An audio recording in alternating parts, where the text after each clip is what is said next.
Good morning, zookeepers, and welcome back to Planet Zoo. We're on Mesa Zoo today. I'm going to be making an enclosure for the Indian rhino.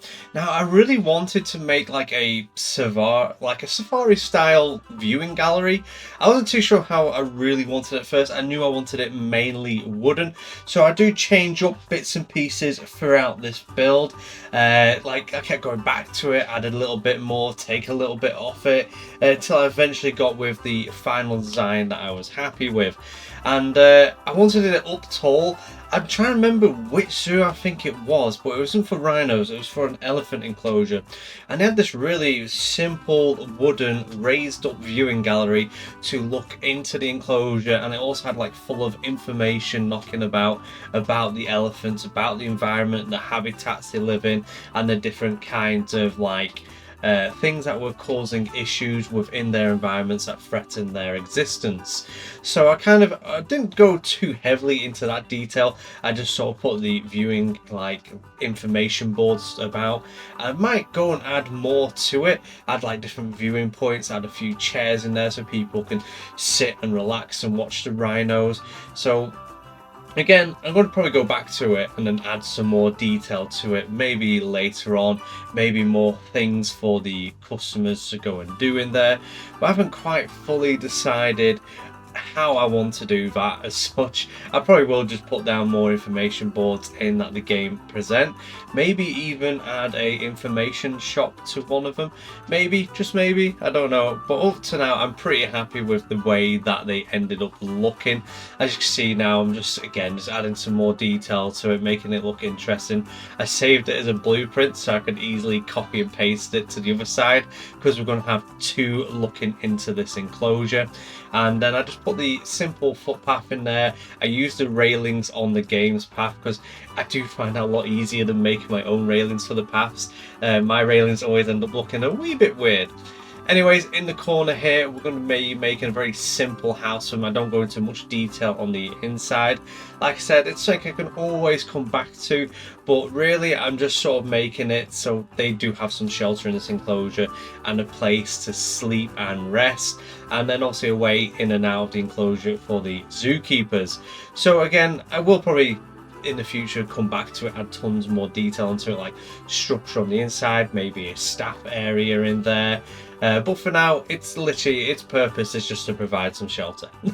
I don't really it's not the main viewing point of this enclosure. Obviously guests have no way of viewing in there, and as well you can't really see inside of there from the viewing stands. So again, I didn't go into that much detail, but I wanted a nice looking building on the outside. Now the kind of thing that I use as like a reference for this building is a Glasgow factory that's nearby. I really do like the fact that the roof is just tons of triangles all the way down. So yeah, that's why I kind of did that, and then I added these gutterings either side so it would catch rainwater, so it's not just raining directly down onto the building. It's actually got somewhere to pour into and a drain. I just thought it was like a nice little touch, and with it being completely black, it stands out against the metal, which I really like the look of. The plan is to probably add a bit more to that. Anyways, on the back end of the enclosure where it's not like massively viewable, I just make this really simple metal fence all the way, not all the way around as such, but part of the way around. And then the rest of the way we're going to do this like fancy rock fence. I say fancy, it's literally just rock, but I thought it adds something to the enclosure. It looks strong. It's the rock that the rhino likes as well. So I thought it'd make quite an interesting wall, and I did it sort of like fence post style, so it almost looks like the rock is slotted in between two massive rocks. And I just did that all the way around. That's in the most viewable areas of the enclosure. It stops people from seeing them from the path, and they actually have to go up into the viewing galleries to actually see the rhinos. As well, in this corner I'm going to be adding a waterfall and a bit of a stream that leads to a big pond. Now, I did run into a few problems making this pond, mainly because of the height of the ground. So I had to keep messing around, which then left me with this like really big hilly area towards the back of the enclosure to make it so the water is deep enough for them to swim, which in the end I will go and hide with some plants and maybe a few rocks here and there. We'll see towards the end of the video. You can see right now I am sort of messing around with the terrain, trying to get it so it will add that water height that I want, and then just smooth it out so it looks more of a gentle hill. When I get the rhinos in, I realise how big these hills are just to get this pond in here. I could have probably done with flattening the enclosure at first, but then again it kind of adds depth. It does get lower down towards the house, so they have somewhat like lines of sight that aren't visible by the guests, which make it pretty interesting and probably make it the rhino feel a bit more secure and that they're not being watched 24/7 and they have that bit of privacy.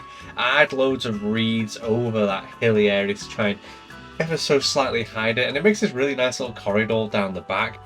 And then we just fill like the pond area with a lot of different plants. I do go back and forth to it because as soon as I saw that, I can't remember the name of the plant, but when you're on Jurassic World Evolution, that's a plant that's in the water in the lagoon. I know it's not really a water plant, but I'd like adding it in there because it just makes me think of the lagoons in Jurassic World Evolution. And then we go around adding tons of other water plants knocking about and make it kind of really jungly in the water, so it's like got a very interesting look to it from the high up ground areas. And I love the yellowness of that plant, it really stands out in the pond. And I just add like loads of different bushes and random trees around the edge to try and hide that metal fence ever so slightly, and also breaks up the background a wee bit because obviously it's just looking out over the jungle that's below the Mesa. And it just adds a nice feature. More plants, the rhinos are happy. Add a few rocks here and there just to try and make it interesting. So I always forget to actually add rocks into the enclosure some of my builds. So I've been trying to like, oh yeah, I need to add rocks, like make something look nice, make a little feature. Then we go around adding all the different enrichments and places for them to feed from. I didn't bother with a drinking fountain or anything like that because they've got that massive pond to drink from. Anyways, from now, that's the enclosure finished and built, and we've added our rhinos into it, and I just spent a while watching them do their thing. Like, I love the design of these rhinos, and they look great. I love the fact just watching them swim, the way they sort of like puddle through the water. It's really cute. And the viewing galleries do provide like a really interesting view, and you can see what I mean, that some of the hill hides the back for the pond, making it harder for guests to see them, gives rhinos that slight bit of privacy that they may want. And overall, I really enjoyed making this. This was a really fun build to do. It didn't take me as long as some of my other builds, which I'm kind of happy because I didn't have that much time, but I'm pretty happy with the way it looks. Like I said, I'm going to go back to the house, add a bit more, probably add a gate system, like a fake gate system, so I could potentially lock them in that house if needs be. You know, for example, if the keepers need to do a bit of maintenance around the enclosure, things like that. Because obviously you don't want your keepers in with the rhinos at the same time. Just adds that wee bit of realism to the build for me anyways. But other than that, I'm really happy, and I hope that this has given you some inspiration with your builds. Let me know in the comments, is there something you'd like me to add to Mesa Zoo? May it be a type of like shopping building, may it be an enclosure. I always go through my comments and it'd be interesting to see what you guys think about this. Anyways, thank you, and as always, till next time, I'll see you later.